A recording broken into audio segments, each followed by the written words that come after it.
Everyone's in on the Great Reset. Well, almost everyone. There's one guy who's got the power to do something to stop it, and you know exactly where I'm going. And they made a mistake. They tried to get Trump on their side, so they invited Donald Trump to Davos, I think a couple of times. But in January, when Donald Trump, I think, really began to see the beast that he was up against, he went to Davos, to the World Economic Forum, and he stuck a mega finger in their eye. We're committed to conserving the majesty of God's creation and the natural beauty of our world. But to embrace the possibilities of tomorrow, we must reject the perennial prophets of doom and their predictions of the apocalypse. These alarmists always demand the same thing: absolute power to dominate, transform, and control every aspect of our lives. We will never let radical socialists destroy our economy, wreck our country. 2 days after Donald Trump gave that speech, the 89-year-old leftist weirdo billionaire George Soros made an emergency intervention where, at Davos, once again, warning that the U.S. 2020 election will determine the, quote, fate of the whole world. Now, in the context of Davos, take a look at this one more time. This is a month after Donald Trump addressed Davos and stuck the MAGA finger in their face. Here's what Francis, the Vatican, and Jeffrey Sachs had to say in response. And it is a dangerous country right now. It will be absolutely dangerous if Trump wins re-election. Trump wins re-election. Trump wins re-election. Francis invited this guy to the Amazon Synod as an honored guest and advisor. He's also Bernie Sanders' advisor. What's he doing in the Vatican? Why is this guy who's a promoter for socialist, out and out socialist, Bernie Sanders, what's he doing advising the Pope? Why does he have entree to the Vatican, friends? Sachs supports abortion and contraception, but that's not a problem for the Vatican. For the Vatican, for Pope Francis, and for his friends at the UN, Donald Trump is the problem, obviously, friends. Clearly, I consider the Trump administration a danger to the world, but I regard it as a purely temporary phenomenon that will disappear in 2020. Do you get it? Do you see why there's so much hate for Trump? Because with all of his faults, again, he's the capitalist. He's not the globalist. He never will be one of them, which is why he pulled the United States out of the Paris Climate Agreement.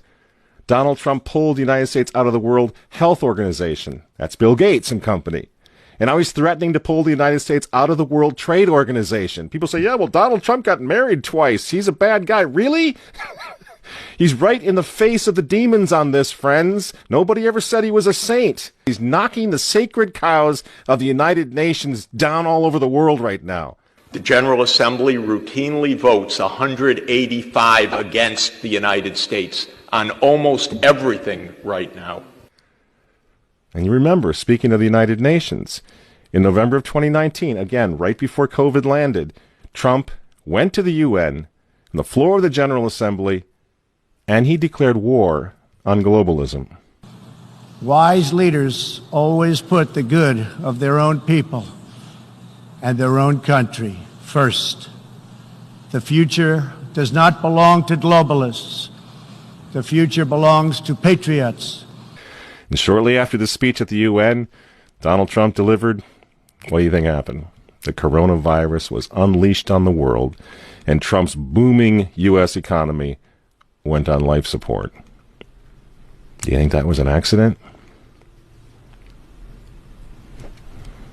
So when they tell all of us to stay home, wear your mask so grandma doesn't get sick, please understand what's really going on here. They don't care about your grandmother. They don't care about old people, these people. They don't care about babies. They want them aborted so that they can save the common home. Abort babies, millions of them all over the world. They don't care about babies. They don't care about old people. In fact, if you want to save your grandma, tell the globalists to stay the hell away from her. You remember how some of them, like Cuomo and characters like this, were running COVID recovering patients through nursing homes? That's how much they care about grandma. And the name of the game now is to bring the United States economy to its knees, get it out of the way, so that everyone will want the Great Reset. Make the new normal so intolerably abnormal that even you and I, maybe, at some point in the near future, will be begging for the vaccines because we'll be driven crazy by that point. Begging for whatever else is going to keep us safe according to our jailers and our handlers and our zookeepers. You see? That's what they want. That's why they keep using this term new normal. You know what we do to fight back? Go to work. Go back to school. If you're healthy, take off the mask. And for heaven's sake, go back to church and pray that Trump wins in November. That's what the reset was all about. That's what the Russia hoax was all about. That's what the impeachment hoax was all about. Don't you see? For 4 years, I've been trying to stop this man because if he strengthens America, if he makes it great again, if he brings the economy back again, the reset won't happen. The New World Order is going to be set way back. Who knows when they're going to have another COVID opportunity like this one again, and they know it. So ask yourselves why they hate this man. These folks, these men, they hate God. They hate the unborn. They hate the traditional family. They hate you. And they hate Donald Trump, whose political opponents, by the way, right now are knocking statues of saints to the ground. They're beating up cops, and they're burning flags.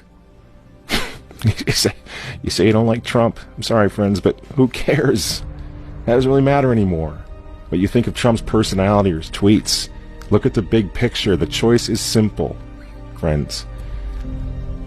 Stand with America right now, or fall with the New World Order in the not-so-distant future.